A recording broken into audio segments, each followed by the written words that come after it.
पावसामुळे लातूर जिल्ह्यातल्या सोयाबीन शेतीचं अतोनात नुकसान झालेलं आहे। शेतकरी या पावसामुळे अडचणीत आलेले आहेत। सोयाबीन आता काढणीला आलेलं होतं आणि 4 पैसे आपल्या पदरात पडतील अशी अपेक्षा शेतकऱ्यांची होती, मात्र हे चित्र कुठेतरी अपेक्षित होताना पाहायला मिळतं। आपण पाहू शकतो अशा पद्धतीने पूर्णपणे सोयाबीन जे आहे ते पाण्याखाली गेलेलं आहे। हजारो हेक्टर शेती जी आहे ती पूर्णपणे पाण्याखाली आल्यामुळे सोयाबीन आता शेतकऱ्यांच्या हाती लागेल अशा प्रकारचं चित्र नाही आहे।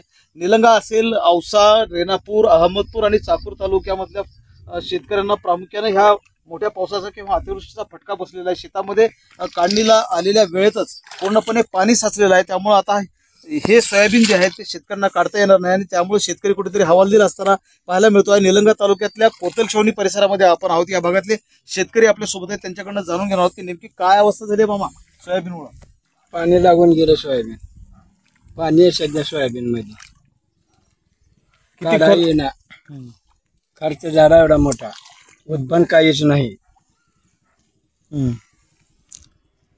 किती सोयाबीन आहेत, किती सोयाबीन आहे तुमचं, किती पैसे मिळू शकत होते ह्याच्यामधून वगैरे? सोयाबीन आहे 2-2.5 एकर। काय हाताला लागेल का आता? नाही आता का लागते, पाऊस रोजच उडाला आहे, पावसात पाण्यात काढा येईना गेलंय, काही नाही। काही तरुण शेतकरी आहेत आपल्यासोबत, त्यांच्याकडनं सुद्धा जाणून घेणार आहोत। सोयाबीन आणि ऊस जे आहे ते प्रामुख्याने या भागातल्या शेतकऱ्यांचं प्रमुख पीक आहे। मला सांगा, सोयाबीन हातात येईल का यावेळेला?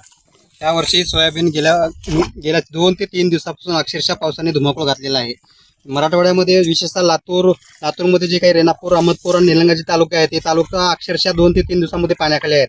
हे जे सोयाबीनचं जे पीक आपण पाहतोय हे खऱ्या अर्थाने शेतकऱ्यांचं नगदी पीक म्हणून ओळखलं जातं, परंतु या नगदी पीक हे शेतकऱ्यांच्या हातात येण्याच्या अगोदरच पूर्ण मातीमध्ये गेलेलं आहे। शेतकऱ्यांनी उसनवारी करून बँकेचे कर्ज घेऊन खऱ्या अर्थाने हे त्या सोयाबीनच्या आशेवरती कर्ज आलेलं होतं। आता हे कर्ज फेडावं कसं हा शेतकऱ्यांच्या मनामध्ये प्रश्न पडलेला आहे, कारण या सोयाबीनमधून हाताला लागायचं काही अजिबात हाताला लागायची शक्यता नाहीये। शासनाला अशी विनंती करतो की कारण शेतकऱ्यांना कमीत कमी हेक्टरी 50,000 रुपयाची मदत करावी, कारण शेतकऱ्याच्या पुढे असा जगावं की मरावं हाच हा वासून प्रश्न उभा आहे। कारण त्या शेतकऱ्यांनी काढलेलं होतं कर्ज, शेतकऱ्यांना कर्ज काढलेलं होतं। आता म्हणजे काढणीसाठी मजूर मिळतात का किंवा मजुरीचा खर्च वगैरे निघू शकतो का? काहीच निघू शकत नाही, मजुरीचा थोडा खर्च तरी देखील निघत नाही। हे काढताच येत नाही, कुठले पैसे मिळणार आहेत आम्हाला? काही मिळू शकत नाही।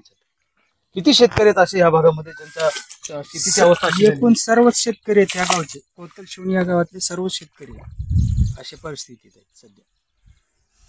लातूर जिल्ह्यातल्या बहुतांश शेतकऱ्यांचं नुकसान जे आहे ते सोयाबीन उत्पादक शेतकरी जे आहेत ते त्यांचं मोठं नुकसान जे आहे ते पावसामुळे झालेलं आहे। जिकडे तिकडे आपण पाहतोय सोयाबीनचं जी शेती आहे ती पूर्णपणे पाण्याखाली गेलेली आहे, त्यामुळे शेतकरी कुठेतरी अडचणीत आलेला आपल्याला पाहायला मिळतो आहे। महेंद्र जोंधळे, TV9 मराठी, लातूर।